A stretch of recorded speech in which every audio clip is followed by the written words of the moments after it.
Welcome back to the Whole Human Work podcast. This is Oren Shai. I've been reminded that I'm supposed to reintroduce myself on every episode, so I'll attempt to start doing that.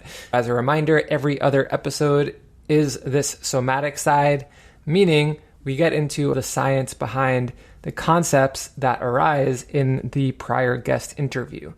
And as you may recall, the prior interview was with Ezra Bookman around ritual and the power of ritual, this intentional, symbolic pause, bringing some more thoughtfulness to our day-to-day, how that can help us connect with more meaning and embody our values. So really living and breathing what we value and purport to value, as opposed to moving through the day-to-day on autopilot. Now, what's fascinating about ritual is that this is not some pie-in-the-sky thing of, oh, if I slow down and take a pause and I bring more attention to what I'm up to, then I'll enjoy it more, I'll connect to it more, and that's cool. Yes, that is cool, and there is real research behind the power of ritual beyond meaning, which can feel like a vague term. It's beyond making something quote unquote special. There are so many benefits to weaving rituals throughout our days. And one of the really interesting pieces of research that I encountered was around the role of rituals in self-efficacy. That is actually the name of the study published in the journal Consciousness and Cognition in 2017.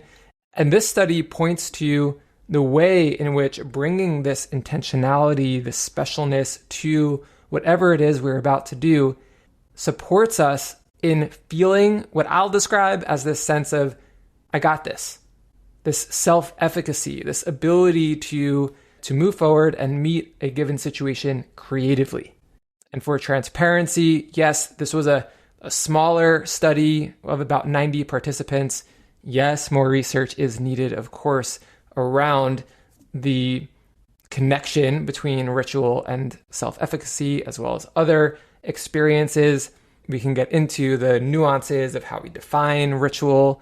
But what I hope to reinforce by bringing this study into your awareness is something you likely have already recognized, which is when I take a pause, when I come back to my breath, when I ground myself in what am I about to engage in, bring my full presence back into the room and into the moment, I tend to benefit. I tend to feel more of a sense of, I got this.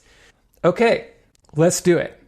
And this is a very different experience from what is our pervasive go-to at work typically, which is more of a survival mode. Okay, I got to do this thing. Whoop, I'm going to do this thing. Okay, now I have that to do. We may not be as thoughtful as we'd like to be, but we're getting things done. We're moving through the to-do list, and we kind of can't really breathe. This is a pattern that is rooted in what Ezra and I speak to in the prior episode around autopilot. This is where most of us are moving through our lives, and while we all know we would prefer to break free of that pattern and be intentional and connect with each moment in our life, it is just the norm to be on autopilot. Now, if you're listening to this, I don't think I need to convince you of the value of breaking out of that pattern of being in autopilot. But what I will offer you is a prompt to support you in maybe recognizing more of the ways autopilot shows up for you. One thing you might consider first is, when was the last time that I felt that sense of, I got this? This may not be something I would choose to do, this task I'm about to get into. This may not be something I've done before, but I feel this sense of self-efficacy. I got this. Can you think of a time when you experienced that fairly easily? Or is it harder? When you do recall a time when you felt this way, what can you discern in what you were experiencing? What can you discern in your emotional experience or in your sensational experience? What did it feel like in the body to be grounded in that sense? I've got this. I'm ready to take this step. Let connecting with that feeling serve as your reminder. Let that physical memory of that experience serve as your cue, your reminder, your base to touch when you notice yourself about to get into a task in survival to-do list checking mode.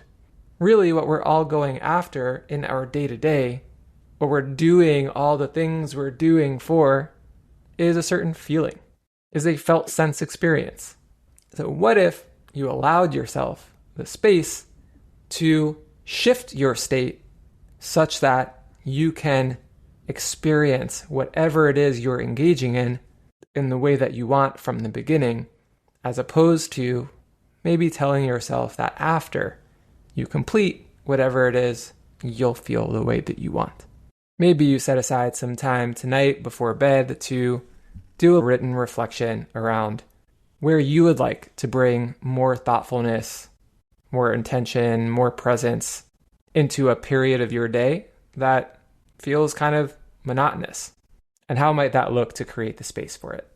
If there are topics you would like to hear more about from the somatic side, please reach out, find me on LinkedIn, or email me at oren@whole-human.co and let me know. And of course, as always, please do leave a review, share an episode that might be helpful for someone you know, so we can keep bringing more humanity to work.